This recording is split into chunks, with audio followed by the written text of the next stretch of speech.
आज Doubtnut app download करें। Doubtnut पर अपने सभी गणित, रसायन विज्ञान, भौतिक विज्ञान और जीव विज्ञान के डाउट्स का करो सफाया। बस प्रश्न की फोटो खींचो, एक ही प्रश्न को क्रॉप करो और तुरंत वीडियो सोल्यूशन पाओ। अभी डाउनलोड करें। हेलो स्टूडेंट्स, प्रश्न है घास स्थलीय पारितंत्र में ऊर्जा का पिरामिड होता है। ऑप्शंस हैं उल्टा, सीधा, उल्टा या सीधा या इनमें से कोई नहीं। तो सबसे पहले हम समझ लेते हैं पिरामिड के बारे में। इन्हें पारिस्थितिक पिरामिड कहा जाता है। तो लिख लेते हैं इन्हें पारिस्थितिक पिरामिड या पारिस्थितिक स्तूप भी कहा जाता है। तो लिख लेते हैं पारिस्थितिक पिरामिड या पारिस्थितिक स्तूप। अब इसके बारे में हम जानते हैं। सबसे पहले ये होते क्या हैं। जब किसी पारिस्थितिक तंत्र में उपस्थित जो पोषण स्तर होते हैं उन्हें विभिन्न संबंधों के आधार पर आलेखित किया जाता है तो हमें एक पिरामिड नुमा संरचना प्राप्त होती है, जिसे पारिस्थितिक पिरामिड या पारिस्थितिक स्तूप कहा जाता है। और ये मुख्यतः तीन प्रकार के होते हैं संबंधों के आधार पर। तो पहला होता है जैव भार का स्तूप। तो लिख लेते हैं जैव भार का पिरामिड। तो लिखेंगे जैव भार का पिरामिड।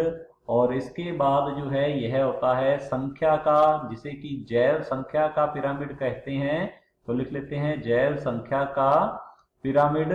और तीसरे प्रकार का जो पिरामिड होता है यह होता है ऊर्जा का पिरामिड। तो लिख लेते हैं ऊर्जा का पिरामिड। अब यहाँ पर हमारी बात हो रही है ऊर्जा के पिरामिड की। तो पूछा गया है घास स्थलीय पारितंत्र में ऊर्जा का पिरामिड होता है। तो सबसे पहले इसे आलेखित करने का हम सबसे पहले जो तरीका है वह समझ लेते हैं। ऊर्जा का जो पिरामिड या फिर अन्य किसी भी प्रकार का पारिस्थितिक पिरामिड है, जब इसे दर्शाया जाता है तो सबसे पहले जो है नीचे की ओर सबसे पहले जो है उत्पादक आ जाते हैं। तो हम यहाँ लिख लेते हैं जो इसका आधार होगा वे उत्पादक होते हैं और ऊपर की ओर जो है ये उपभोक्ता आते हैं। तो लिखेंगे हम यहाँ पर ऊपर की ओर उपभोक्ता आते चले जाएंगे। सबसे पहले प्राथमिक उपभोक्ता, फिर द्वितीयक और फिर तृतीयक प्रकार के जो उपभोक्ता होते हैं वे आते जाएंगे। तो यहाँ पर यदि बात करें ऊर्जा के पिरामिड की और हमें पारिस्थितिक तंत्र दिया गया है घास स्थलीय पारितंत्र। तो लिख लेते हैं घास स्थलीय या घास स्थल पारितंत्र का हमें उदाहरण दिया है। तो यदि हम बात करें ऊर्जा के पिरामिड की, तो ऊर्जा के पिरामिड जो है ये क्या होते हैं, ये सदैव ही सीधे होते हैं। तो लिख लेते हैं ये क्या होते हैं, ऊर्जा का पिरामिड जो है यह किसी भी पारिस्थितिक तंत्र में सदैव क्या होगा, यह होता है सीधा। क्योंकि उत्पादक जो है ये प्रकाश संश्लेषण के द्वारा कार्बनिक पदार्थों का निर्माण करते हैं और इस स्तर पर ऊर्जा जो है सबसे अधिक होती है और उत्तरोत्तर स्तर पर लगातार ऊर्जा का ह्रास होता चला जाता है।